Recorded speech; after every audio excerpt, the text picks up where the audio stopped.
ನಮ್ಮ ಒಂದು ಭಾರತೀಯ ಪೋಸ್ಟ್ ಆಫೀಸ್ ನಲ್ಲಿ ಪೋಸ್ಟ್ ಪೇಮೆಂಟ್ ಬ್ಯಾಂಕ್ ನಲ್ಲಿ ಅರ್ಜಿಯನ್ನು ಕರೆದಿದ್ದಾರೆ. ಇಲ್ಲಿ ಯಾವುದೇ ರೀತಿಯಾಗಿ ಪರೀಕ್ಷೆ ಇರೋದಿಲ್ಲ. ಇಲ್ಲಿ ಅಧಿಕೃತವಾಗಿ ನೋಟಿಸ್ ಆಗಿರುವಂತಹ ದಿನಾಂಕ ಮತ್ತು ಆನ್ಲೈನ್ ನಲ್ಲಿ ಅಪ್ಲಿಕೇಶನ್ ಪ್ರಾರಂಭ ಆಗಿರುವಂತಹ ದಿನಾಂಕ 30/4/2026 ಅಂದ್ರೆ ಏಪ್ರಿಲ್ 30ನೇ ತಾರೀಕು ಅಧಿಕೃತವಾಗಿ ನೋಟಿಸ್ ಅನ್ನ ಪ್ರಕಟ ಮಾಡಿದ್ದಾರೆ.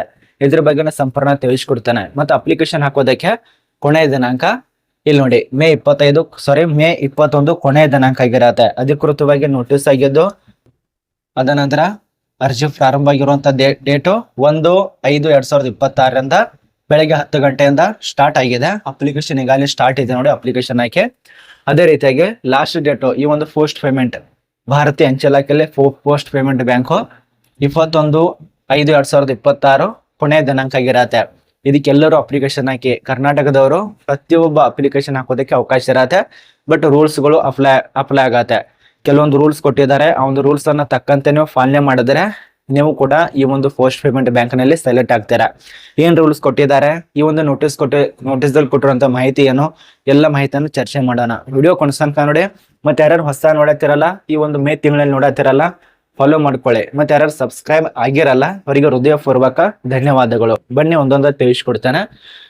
ಅಪ್ಲಿಕೇಶನ್ ಹಾಕುವಂತ ಅಭ್ಯರ್ಥಿಗಳಿಗೆ ಇಲ್ಲಿ ಖಾಲಿ ಇರುವಂತಹ ಪೋಸ್ಟ್ ಹೆಸರು ಇಲ್ಲಿ ನೋಡಿ ಚೀಫ್ ಆಪರೇಟಿಂಗ್ ಆಫೀಸರ್ಸ್ ಅಂತೇಳಿ COO ಅಂತೇಳಿ ಈ ಒಂದು ಚೀಫ್ ಆಪರೇಟಿಂಗ್ ಆಫೀಸರ್ಸ್ ಪೋಸ್ಟ್ ಇರತ್ತೆ. ಮತ್ತೆ ಇಲ್ಲಿ ಖಾಲಿ ಇರುವಂತಹ ಸಂಸ್ಥೆ ಹೆಸರು ಇಲ್ಲಿ ನೋಡಿ ಇಂಡಿಯನ್ ಪೋಸ್ಟ್ ಪೇಮೆಂಟ್ ಬ್ಯಾಂಕ್ ನಲ್ಲಿ. ತುಂಬಾ ಜನರಿಗೆ ಇದು ಗೊತ್ತೇ ಆಗಲ್ಲ. ಇಂಡಿಯನ್ ಪೋಸ್ಟ್ ಪೇಮೆಂಟ್ ಬ್ಯಾಂಕ್ ನಲ್ಲಿ ನೇಮಕಾತಿ ಆಗಿದೆ. ಇದು ಕೇಂದ್ರ ಸರ್ಕಾರ ಹುದ್ದೆ, ಸಂಪೂರ್ಣ ಇದು ಕೇಂದ್ರ ಸರ್ಕಾರ. ಇಂಡಿಯನ್ ಪೋಸ್ಟ್ ಪೇಮೆಂಟ್ ಬ್ಯಾಂಕ್ ನಲ್ಲಿ ಅಂದ್ರೆ IPPB ಅಂತೇಳಿ ಈಗಾಗಲೇ ಈ ಒಂದು ಪೋಸ್ಟ್ ಪೇಮೆಂಟ್ ಬ್ಯಾಂಕ್ ಹೆಸರು ಕೇಳಿ ಇರಬಹುದು. ಇಲ್ಲಿ ಅರ್ಥ ಮಾಡ್ಕೊಳ್ಳಿ, ಪೋಸ್ಟ್ ಆಫೀಸ್ ನಲ್ಲೇ ಇದು ಕೆಲಸ. ಬಟ್ ಇದು ಪೋಸ್ಟ್ ಪೇಮೆಂಟ್ ಬ್ಯಾಂಕು ಅಂದ್ರೆ ಇದು ಬ್ಯಾಂಕಿಗೆ ಸಂಬಂಧಪಟ್ಟಂತೆ ಅನ್ನವಾಗತ್ತೆ. ಅದು ಪೋಸ್ಟ್ ಪೇಮೆಂಟ್ ಬ್ಯಾಂಕ್ ಅಂದ್ರೆ ಇದು ಬ್ಯಾಂಕಿಗೆ ಸಂಬಂಧಪಟ್ಟಂತೆ ಇರತ್ತೆ. ಅದ ನಂತರ ಈ ಒಂದು ಇಲಾಖೆ ಅಂದ್ರೆ ಇಲಾಖೆಗೆ ಅನ್ನವಾಗತ್ತೆ. Post office JDS postman ಇವೆಲ್ಲ ಕರಿತಾರಲ್ಲ, ಅದು ಪೋಸ್ಟ್ ಆಫೀಸ್ ಇಲಾಖೆ ಸಂಬಂಧಪಟ್ಟಂತೆ ಅನ್ನವಾಗತ್ತೆ. ಇದು ವ್ಯತ್ಯಾಸ. ಇನ್ನು ಅಪ್ಲಿಕೇಶನ್ ಹಾಕ್ಬೇಕಂದ್ರೆ ಆನ್ಲೈನ್ ನಲ್ಲಿ ಇಲ್ಲಿ ನೋಡಿ ಅಧಿಕೃತವಾಗಿ ವೆಬ್ಸೈಟ್ ಇರತ್ತೆ. ಈ ಒಂದು ವೆಬ್ಸೈಟ್ ದಲ್ಲಿ ಹೋಗಿ ಅಧಿಕೃತವಾಗಿ ಅಪ್ಲಿಕೇಶನ್ ಹಾಕಿ. ಅದೇ ರೀತಿಯಾಗಿ ಇಲ್ಲಿ ಕ್ಯಾಟಗರಿ ನೋಡಿ ಯಾರ್ಯಾರು ಅಪ್ಲಿಕೇಶನ್ ಹಾಕ್ಬಹುದು. ಆಲ್ಮೋಸ್ಟ್ ಇಲ್ಲಿ ಏನಾದ್ರು ಇವ್ರು ಅಪ್ಲಿಕೇಶನ್ ಹಾಕ್ಲಿಲ್ಲಪ್ಪ ಅಂದ್ರೆ OBC ದವರಿಗೆ ಸೆಲೆಕ್ಟ್ ಮಾಡ್ಕೋತಾರೆ. ಅಷ್ಟೇ ಅಲ್ಲ SC ದವರು ಕೂಡ ಸೆಲೆಕ್ಟ್ ಮಾಡ್ಕೋತಾರೆ, ST ದವರು ಕೂಡ ಸೆಲೆಕ್ಟ್ ಮಾಡ್ಕೋತಾರೆ. ಇವರ ಅಭ್ಯರ್ಥಿ ಕೊಟ್ಟಿದ್ದಾರೆ. ಇದು ಕಾಂಟ್ರಾಕ್ಟಲ್ ಬೇಸಿಸ್ ಇರತ್ತೆ. ಪೋಸ್ಟ್ ಯಾವ ರೀತಿಯಾಗಿರತ್ತೆ, ಇದು ಕಾಂಟ್ರಾಕ್ಟ್ ಬೇಸಿಸ್ ಮೇಲೆ ಕೆಲಸ. ಇಲ್ಲಿ ನಾನು ಮುಂಚಿತವಾಗಿ ಚರ್ಚೆ ಮಾಡ್ತಾ ಇರೋದು ಕಾಂಟ್ರಾಕ್ಟ್ ಬೇಸಿಸ್ ಅಂದ್ರೆ ಈಗ ಕೇಂದ್ರ ಸರ್ಕಾರದ ನಿಮಗೆ 3 ವರ್ಷದ ತನಕ ಕಡ್ಡಾಯವಾಗಿ ಕೆಲಸ ಇರತ್ತೆ. ಈಗ 3 ವರ್ಷದ ತನಕ ಕಡ್ಡಾಯವಾಗಿ ಇಷ್ಟು ಕೆಲಸ ಮಾಡ್ಲೇಬೇಕು, ಇದು ಖಾಯಂ. 3 ವರ್ಷದ ತನಕ ಕೆಲಸ ಮಾಡಬಹುದು. ಅದ ನಂತರ 3 ವರ್ಷ ಆದ್ಮೇಲೆ ಮತ್ತೆ 2 ವರ್ಷದ ತನಕ ವಿಸ್ತರಣೆ ಮಾಡ್ತಾರೆ. ಹೌದು, 2 ವರ್ಷದ ತನಕ ಮತ್ತೆ ವಿಸ್ತರಣೆ ಮಾಡ್ತಾರೆ. ಟೋಟಲ್ ಆಗಿ ನಿಮಗೆ ಸಿಗೋದು 5 ವರ್ಷದ ತನಕ ಕೆಲಸ. ಇದು ಈ ಒಂದು ವರ್ಕ್ ಇರೋದು 5 ವರ್ಷದ ತನಕ. ಇದೊಂದು ಅರ್ಥ ಮಾಡ್ಕೊಳ್ಳಿ. 5 ವರ್ಷದ ತನಕ ಅದು ಸೇವೆನ ಸಲ್ಲಿಸಬೇಕು. ಮತ್ತು ಅಪ್ಲಿಕೇಶನ್ ಹಾಕುವಂತ ಅಭ್ಯರ್ಥಿಗಳಿಗೆ ನೀವೇನಾದ್ರೂ ಅಪ್ಲಿಕೇಶನ್ ಆಯ್ಕೆ ಆದ್ರೆ ನಿಮಗೆ ಕೆಲಸ ದೆಹಲಿಯಲ್ಲೇ ಬೇಡ ಆಗಿತ್ತಂದ್ರೆ, ಕರ್ನಾಟಕ ರಾಜ್ಯದಲ್ಲೇ ಬೇಡ ಆಗಿತ್ತಂದ್ರೆ, ಮಹಾರಾಷ್ಟ್ರದಲ್ಲೇ ಬೇಡ ಆಗಿತ್ತಂದ್ರೆ ಅಲ್ಲಿ ಆ ಒಂದು ಬ್ಯಾಂಕಿಗೆ ಹೇಳ್ಕೊಂಡು ನೀವು ಎಲ್ಲಿ ಪೋಸ್ಟಿಂಗ್ ಬೇಕು ಅಲ್ಲಿ ಪೋಸ್ಟಿಂಗ್ ಅನ್ನ ಹಾಕೋಬಹುದು. ಈಗ ಉದಾಹರಣೆಗೆ ಕರ್ನಾಟಕ ರಾಜ್ಯದವರು ದೆಹಲಿಯಲ್ಲಿ ಅಪ್ಲಿಕೇಶನ್ ಹಾಕಿದ್ರ, ಅಲ್ಲಿ ಸೆಲೆಕ್ಟ್ ಆಯ್ತು. ಆ ಒಂದು ಬ್ಯಾಂಕಿಗೆ ಹೇಳಿ ನಮಗೆ ಕರ್ನಾಟಕ ರಾಜ್ಯದಲ್ಲಿ ಕೆಲಸ ಬೇಕಂದ್ರೆ ಅವರು ಇಲ್ಲಿ ಕಳಿಸ್ಕೊಡ್ತಾರೆ, ಟ್ರಾನ್ಸ್ಫರ್ ಮಾಡ್ತಾರೆ, ಇಲ್ಲಿ ಕೆಲಸ ಮಾಡಿ ಅಂತೇಳಿ. ಇಷ್ಟೇ, ಯಾವುದೇ ರೀತಿಯ ತೊಂದರೆ ಇಲ್ಲ. ನಿಮ್ಗೆ ಎಲ್ಲಿ ಬೇಕು ಕರ್ನಾಟಕ ರಾಜ್ಯ ಅಥವಾ ಅಖಿಲ ಭಾರತದ ಎಲ್ಲ ಒಂದು ರಾಜ್ಯದಲ್ಲಿ ಟ್ರಾನ್ಸ್ಫರ್ ಮಾಡ್ಕೋಬಹುದು. ಇನ್ನು ವಯೋಮಿತಿ 21 ವರ್ಷ, 22 ವರ್ಷ, ಅದ ನಂತರ 30 ವರ್ಷ ಆಗಬೇಕು. ಬಟ್ ಇಲ್ಲಿ ಕೊಟ್ಟಿರುವಂತ ಮಾಹಿತಿ 40 ವರ್ಷದಿಂದ 55 ವರ್ಷದ ಒಳಗಡೆ ಇರ್ಬೇಕಂತ ಕೊಟ್ಟಿದ್ದಾರೆ. ಇದು ನಿಮಗೆ ಡೀಟೇಲ್ಸ್ ಆಗಿ ಪೋಸ್ಟ್ ಬಗ್ಗೆ ಮಾಹಿತಿ ಗೊತ್ತಾಯ್ತು. ಇನ್ನು ಉಳಿದಂತ ಮಾಹಿತಿ ಏನು ಎಂತ ಅದೆಲ್ಲ ಡೀಟೇಲ್ಸ್ ಆಗಿ ಇಲ್ಲಿ ಕೊಟ್ಟಿದ್ದಾರೆ. ಇನ್ನು ಎಜುಕೇಶನ್ ಏನಾಗಿರ್ಬೇಕು, ಫುಲ್ ಟೈಮು ರೆಗ್ಯುಲರ್ ಆಗಿ ಬ್ಯಾಚುಲರ್ ಡಿಗ್ರಿ ಪಾಸ್ ಆಗಿರ್ಬೇಕು. ಇಲ್ಲಿ ನೋಡಿ ಬ್ಯಾಚುಲರ್ ಡಿಗ್ರಿ ಪಾಸ್ ಆಗಿರ್ಬೇಕಾಗತ್ತೆ 55% ಸೇರಿಕೊಂಡು. ಅದೇ ರೀತಿಯಾಗಿ ಅಲ್ಲಿ ಏನಾದ್ರು ಇಲ್ಲಿಲ್ಪ ಅಂದ್ರೆ MBA, PGDM, ಅದ ನಂತರ ಇವೆಲ್ಲ ಫೈನಾನ್ಸಿ, ಇಲ್ಲಿ ಡಿಗ್ರಿ ಗ್ರಾಜುಯೇಟ್ ಡಿಗ್ರಿ ಅಂತ ಕಡ್ಡಾಯವಾಗಿ ಇರಲೇಬೇಕಾಗತ್ತೆ. ಇನ್ನು ಉಳಿದಂತ ಫೈನಾನ್ಸ್ ದಲ್ಲಿ ಅನುಭವ ಕೂಡ ಇರಬೇಕು. ಇವೆಲ್ಲ ಕೂಡ ಹೊಂದಿರಬೇಕಾಗತ್ತೆ. ಇದು ನಮಗೆ ಗೊತ್ತಾಗ್ತಾ ಇದೆ ಅಂತ ಅನ್ಕೋತೀವಿ. ನೋಡಿ ಪೋಸ್ಟ್ ಸಂಬಂಧಪಟ್ಟಂತೆ ವರ್ಕ್ ಎಕ್ಸ್ಪೀರಿಯನ್ಸ್ ಎಲ್ಲೆಲ್ಲಿ ಇರಬೇಕು, ಎಷ್ಟು ವರ್ಷ ಕೇಳಿದ್ದಾರೆ. ವರ್ಕ್ ಎಕ್ಸ್ಪೀರಿಯನ್ಸ್ ಜಾಸ್ತಿ ಎಷ್ಟಿರತ್ತಲ್ಲ ಅವರಿಗೆ ಆಯ್ಕೆ ಮಾಡ್ತಾರೆ. ಈಗ ಉದಾಹರಣೆಗೆ ನಿಮಗೆ ಒಂದು 5 ವರ್ಷದ ತನಕ ವರ್ಕ್ ಎಕ್ಸ್ಪೀರಿಯನ್ಸ್ ಇದೆ, ನೀವು ಅಪ್ಲಿಕೇಶನ್ ಹಾಕಿದ್ರೆ ನಿಮ್ಗಿಂತ ಬೇರೆದವರು ಅಪ್ಲಿಕೇಶನ್ ಹಾಕಿರ್ತಾರೆ ಅಂದ್ರೆ ಒಂದು 7 ವರ್ಷದವರು, ಅವ್ರನ್ನ ಸೆಲೆಕ್ಟ್ ಮಾಡ್ತಾರೆ. ಮತ್ತೊಬ್ಬ ಹಾಕ್ತಾರೆ 10 ವರ್ಷದವರು, ಅವ್ರನ್ನ ಸೆಲೆಕ್ಟ್ ಮಾಡ್ತಾರೆ. 10ರಿಂದ 18 ವರ್ಷದ ತನಕ ಕೇಳಿದ್ದಾರೆ.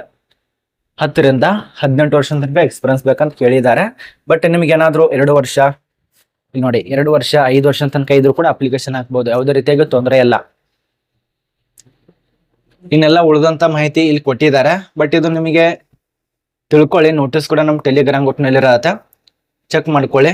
ನಾನಂತರ ನನಗೆ ಎಷ್ಟು ಗೊತ್ತಿತ್ತು ನಾನು ತಿಳಿಸ್ಕೊಟ್ಟಿದ್ದೇನೆ. ಬಟ್ ನಾನು ನಿಮಗೆ ಬೇಸಿಕ್ ಆಗಿ ಎಲ್ಲ ಮಾಹಿತಿನ ತಿಳಿಸೇ ಮಾಡ್ತೇನೆ. ಇನ್ನೂ ಇದೆ, ಇನ್ನೂ ಅರ್ಧ ಮುಗುದಿಲ್ಲ. ಈಗ ನಿಮ್ಗೆ 50% ಆಗಿದೆ. ಉಳಿದಂತ ಮಾಹಿತಿ ರೂಲ್ಸ್ ಒಂದೊಂದೇ ಚೆಕ್ ಮಾಡೋಣ. ಇಲ್ಲಿ ಟೋಟಲ್ ಆಗಿ ಒಂದು ಪೋಸ್ಟ್ ಇರತ್ತೆ, ಒಂದೇ ಪೋಸ್ಟ್ ಇರತ್ತೆ. ಅರ್ಜಿ ಸಲ್ಲಿಸಿ ಆಯ್ಕೆ ಆದ್ರೆ ನವದೆಹಲಿಯಲ್ಲಿ ಕೆಲಸ ಇರತ್ತೆ.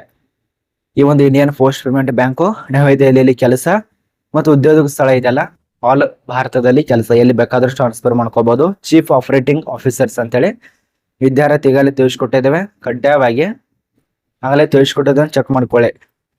ವಯೋಮಿತಿ ಕೂಡ ಗೊತ್ತಿದೆ. ವೇತನ ಶ್ರೇಣಿ, ನಿಮ್ಮ ಒಂದು ಅನುಭವ ಮತ್ತು ಬ್ಯಾಂಕ್ನಲ್ಲಿ ಕೆಲಸ ಮಾಡುವಂತ ರೀತಿ, ಅಲ್ಲಿರುವಂತ ನಿಮ್ಮ ಒಂದು ಪೋಸ್ಟು, ಅದಕ್ಕೆ ತಕ್ಕಂತೆ ಸ್ಯಾಲ್ರಿ ಕೊಡ್ತಾರೆ. ಅಂದ್ರೆ ಅನುಭವದ ಮೇಲೆ ಜಾಸ್ತಿನೇ ಇರತ್ತೆ, ಒಂದು 50,000 ಮೇಲ್ಗಡೆ ಕೊಡ್ಬೋದು. ಅರ್ಜಿ ಶುಲ್ಕ ಕೂಡ ಇರತ್ತೆ. ಎಲ್ಲ ವರ್ಗ, ಇದೇ ವರ್ಗ ಅದೇ ವರ್ಗದವ್ರಿಗೆ ಯಾವುದೇ ರೀತಿಯಾಗಿ ಸರಿಲಿಕ್ಕೆ ಅಂತ ಇರೋದಲ್ಲ. ಎಲ್ಲ ವರ್ಗದವರಿಗೆ 750 ರೂಪಾಯಿ ತನಕ ಪಾವತಿ ಮಾಡಬೇಕು. ಅರ್ಜಿ ಸಲ್ಲಿಸುವಂತ ವಿಧಾನ ಆನ್ಲೈನ್ ಇರತ್ತೆ. ಆಗಲೇ ತಿಳಿಸ್ಕೊಟ್ಟನಲ್ಲ, ಆ ಒಂದು ವೆಬ್ಸೈಟಲ್ಲಿ ಅಪ್ಲಿಕೇಶನ್ ಹಾಕಿ, ಅಥವಾ ಆರ್ಟಿಕಲ್ ನಾವು ಟೆಲಿಗ್ರಾಮ್ ಗ್ರೂಪ್ ನಲ್ಲಿ ಮತ್ತು ನಮ್ಮ ಫೇಸ್ಬುಕ್ ದಲ್ಲಿ ಅಪ್ಲೋಡ್ ಮಾಡಿದ್ರು, ಚೆಕ್ ಮಾಡ್ಕೊಳ್ಳಿ. ತುಂಬಾ ಜನ ಫೇಸ್ಬುಕ್ ದಲ್ಲಿ ಜಾಯ್ನ್ ಆಗಿಲ್ಲ, ಆ ಒಂದು ಫೇಸ್ಬುಕ್ ದಲ್ಲಿ ಕೂಡ ಫಾಲೋ ಮಾಡ್ಕೊಳ್ಳಿ. ಈ ಒಂದು ಯೂಟ್ಯೂಬ್ ದಲ್ಲಿ ಹೇಳಲೇ ಇಲ್ಲದ ಮಾಹಿತಿ ಕೂಡ ಅಲ್ಲಿ ತಿಳಿಸ್ಕೊಟ್ಟಿರ್ತಾನೆ. ಯಾಕಪ್ಪ ಅಂದ್ರೆ ಇಲ್ಲಿ ಪ್ರತಿನಿತ್ಯವಾಗಿ ಒಂದು ವಿಡಿಯೋನೋ ಅಥವಾ ಭಾಳ ಅಂದ್ರೆ 2 ವಿಡಿಯೋ ಅಷ್ಟೇ ಅಪ್ಲೋಡ್ ಮಾಡಕ್ ಹತ್ತಿರೋದು. ಅಲ್ಲಿ ದಿನನಿತ್ಯವಾಗಿ 3, 4, 5, 6 ಇಷ್ಟು ವಿಡಿಯೋನ ಅಪ್ಲೋಡ್ ಮಾಡ್ತಾ ಇದ್ದೇವೆ. ಅಂದ್ರೆ ಕರ್ನಾಟಕ ರಾಜ್ಯದ ಮೂಲೆಯಲ್ಲಿ ಕರೆದಿರುವಂತ ಪೋಸ್ಟ್ ಬಗ್ಗೆ ಎಲ್ಲ ಅಲ್ಲಿ ಚರ್ಚೆ ಇರತ್ತೆ. ಫೇಸ್ಬುಕ್ ನಲ್ಲಿ ಯಾರು ಜಾಯ್ನ್ ಆಗಿಲ್ಲ, ಜಾಯ್ನ್ ಆಗಿ ಫಾಲೋ ಮಾಡ್ಕೊಳ್ಳಿ. ಲಿಂಕು ಅಬೌವ್ ಸೆಕ್ಷನ್ ನಲ್ಲಿದೆ ಅಥವಾ ತೆಳಗಡೆ ಡಿಸ್ಕ್ರಿಪ್ಷನ್ ಬಾಕ್ಸ್ ನಲ್ಲಿದೆ. ಆಯ್ಕೆ ವಿಧಾನ ಇದೆಲ್ಲ ಈಜಿ ಪ್ರೊಸೆಸಿಂಗ್. ವಿದ್ಯಾರ್ಹತೆ ಶಾರ್ಟ್ ಲಿಂಕ್ಸ್ ತಯಾರು ಮಾಡ್ತಾರೆ ಮತ್ತು ಅನುಭವ ಎಷ್ಟಾಗಿದೆ ಅದಕ್ಕೆ ತಕ್ಕಂತೆ ನೋಡ್ತಾರೆ. ಅದ ನಂತರ ಕೆಲಸ ಕೊಡ್ತಾರೆ. ಪ್ರಮುಖ ದಿನಾಂಕಗಳು: ಅರ್ಜಿ ಶುಲ್ಕ ಪಾವತಿ ಮಾಡೋದಕ್ಕೆ 21 ಮೇ, ಅಷ್ಟೇ ಅಲ್ಲ ಆನ್ಲೈನ್ ನಲ್ಲಿ ಅಪ್ಲಿಕೇಶನ್ ಹಾಕೋದಕ್ಕೆ 21 ಮೇ, ಮತ್ತು ಅರ್ಜಿ ಪ್ರಾರಂಭ ಆಗೋದು 1/5/2026. ಅರ್ಥ ಆಗಿದೆ ಅಂತ ಅನ್ಕೋತೀವಿ. 1 ಮೇ 2026 ಅಂತ ಸ್ಟಾರ್ಟ್ ಆಗಿದೆ. ಇಷ್ಟು ನಿಮಗೆ ಸಂಪೂರ್ಣ ಮಾಹಿತಿ ಗೊತ್ತಾಗಿದೆ ಅಂತ ಅನ್ಕೋತೀವಿ. ನಾನು ಈಗಲೇ ಕ್ಲಿಯರ್ ಮಾಡ್ತಾ ಇರೋದು, ಈ ಒಂದು ಪೋಸ್ಟ್ 5 ವರ್ಷದ ತನಕ ಕೆಲಸ ಇರತ್ತೆ. ಅರ್ಥ ಮಾಡ್ಕೊಳ್ಳಿ, 5 ವರ್ಷದ ತನಕ ಕೆಲಸ ಇರತ್ತೆ, ಒಂದು ಪೋಸ್ಟ್ ಇರತ್ತೆ, ಮತ್ತು ಅರ್ಜಿ ಸಲ್ಲಿಸಿದ್ರೆ ಎಲ್ಲಿ ಬೇಕಾದ್ರೆ ಕೆಲಸ. ಮತ್ತು ಇನ್ನೊಂದು ಪ್ರಮುಖವಾದ ಮಾಹಿತಿ, ಇದು ಭಾರತೀಯ ಅಂಚೆ ಇಲಾಖೆ ಅಲ್ಲ, ಇದು ಪೋಸ್ಟ್ ಪೇಮೆಂಟ್ ಬ್ಯಾಂಕು. ಬ್ಯಾಂಕ್ ಬೇರೆ, ಇಲಾಖೆ ಬೇರೆ.